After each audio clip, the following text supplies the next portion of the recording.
Joining us now, former New Jersey Superior Court judge and host of the Judging Freedom podcast, Judge Andrew Napolitano. So, Judge, Trump says he can't testify because of the gag order. Is that accurate? Well, no. I understand the president's confusion because the gag order is so controversial and so broad and applies in some places and not in others. But, of course, the president can take the stand in his own defense. My advice, he doesn't need my advice, he has great lawyers, is that he not do so, that he not expose himself to the government's cross-examination. But yet, yes, he absolutely can testify. But he does make a point, the point that you just made in your introduction. The gag order, which I believe is unconstitutional, not because he's Donald Trump, but because he's a human being with the freedom of speech. I never entered one, but I'm in the minority. Most judges think gag orders protect jurors from hearing things they shouldn't hear and protect witnesses from being intimidated. But they also silence a defendant, and that's wrong under the Constitution. So we'll see where it goes. Now, why is the government interested in a $1,000 fine here and a $1,000 fine there from a billionaire? Yeah. Well, they want these to add up, not the fines to add up, but the number of violations to add up. So at some point they will go to the judge and say, Judge, we're now up to number, fill in the blank, 56. It's obvious these fines don't work. You're going to have to do something else. That's when they're going to ask for incarceration. Okay. Do you think it comes to that? No. I think that Judge Maran is too astute to lock up a defendant, particularly this defendant. I've sort of found him the opposite of astute. Well, here's the way it can be done and achieve the purpose.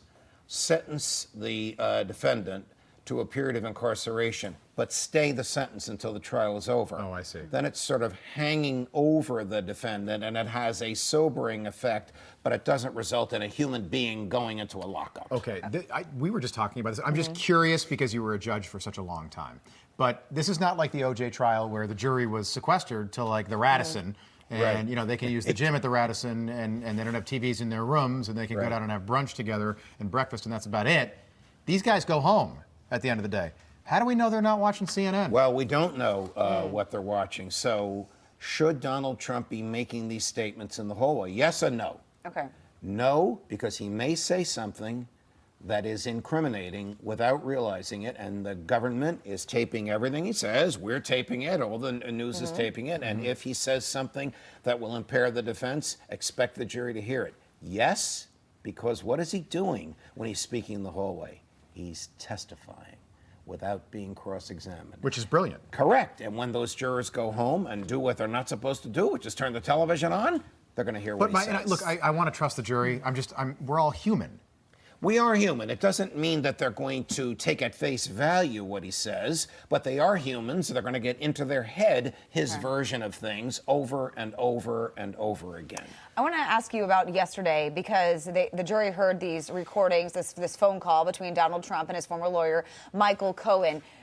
First question, is it legal for those phone calls to be recorded in the state of New York? And secondly, what do you think the prosecution was trying to get out of that? Did they succeed yesterday? The answer to the first question is yes. And New York is what's called a one-party consent state, meaning no matter how many people are on the phone call, if the person doing the recording is doing it knowingly and is physically located in New York, the recording is legal. So because Michael Cohen was in New York, I think this this lawyer was in California. I'm not sure where he was, but it doesn't matter.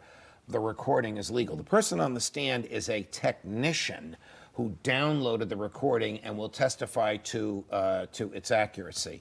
What does the government want to show? The government wants to show that two things. One, that Donald Trump knew what this lawyer for Stormy Daniels and Michael Cohen were doing. And two, the government is trying to tarnish Michael Cohen, the government's chief witness, so that by the time he gets on the witness stand, the jury's expecting a monster, and then he's not so bad. That's what you do when you have a witness who has a tremendous amount of baggage. You get it out first. You let the jury know. You know, we don't choose our witnesses. They come to us because they were involved in the case. We don't vouch for his humanity and his morality, but we vouch for his credibility. All right. Judge Andrew Napolitano on a Friday, as always. Appreciate the analysis and the breakdown. Good to see you. Thank you. Have a great weekend. You too.